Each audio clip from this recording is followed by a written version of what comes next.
Teachers, have you noticed your students being apathetic towards schoolwork? Apathy seems to be at an all-time high, so how do we address this issue? There are several ways we can help our students see the value in their schoolwork and foster motivation in our classrooms. In this video, we'd like to offer some practical, research-based strategies you can try out right now. We often rely on external rewards that appeal to our students' extrinsic motivation, but what we really want to do is nurture their intrinsic motivation. Intrinsic motivation involves engaging in an activity that one finds inherently interesting or enjoyable, also characterized by playfulness and curiosity. We want students to feel like they are the ones choosing to participate or complete a task because they have an inner desire to do so. We can do this by providing activities that empower students to pursue their interests. But sometimes, no matter how hard we try, students just aren't interested in certain topics. So what do we do when assignments or topics don't appeal to their interest or curiosity? We want to help them see the value in the task and internalize the motivation to complete or engage with the task.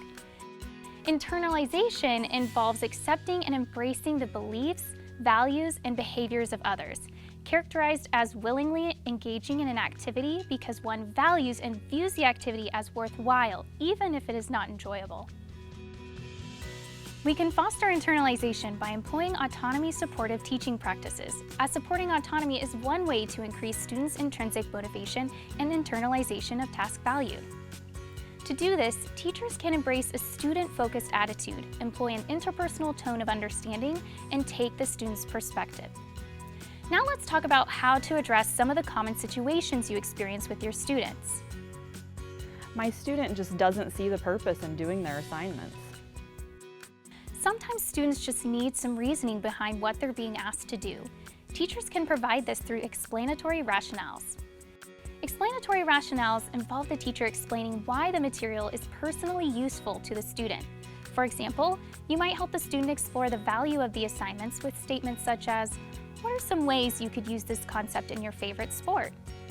Can you use it to determine your batting average?" One of my students consistently takes more time to complete their assignments than the other students. Sometimes easier said than done, displaying patience is a simple yet meaningful way we can address this. Displaying patience means remaining calm and optimistic while allowing students to work at their own pace and without interference from their teacher. Respect the student's autonomy by allowing them to work at their own pace. Wait for the child to signal you that they want help and guidance before offering to assist them. My student is complaining about their assignment being boring and questioning why they must do the assignment. This is never easy to hear, but we want our students to know that we're listening and feel understood. Acknowledging negative feelings includes both recognizing and accepting these feelings as valid concerns that should be considered. Responses also involve the use of invitational language. For example, "I can understand why you might find them boring. We do a lot of these, don't we? But by practicing with these assignments, we improve our understanding of these topics. Do you have any ideas to help make them more exciting?" My student is distracted and avoiding their schoolwork. This is often something teachers have to address, so it's important to rely on language that will invite the student to participate.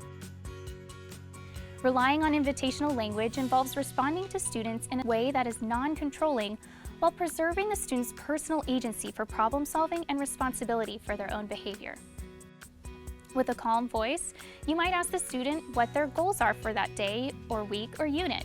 Ask the student, "How can you use your class time in a way that will help you achieve that goal?" So here are the key takeaways. Keep a student-focused attitude by incorporating inclusive and responsive practices that are student-centered and personalized.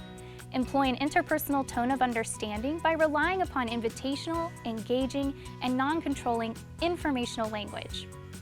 Take the student's perspective by welcoming their ideas, engaging students in the classroom, and learning more about them in the process.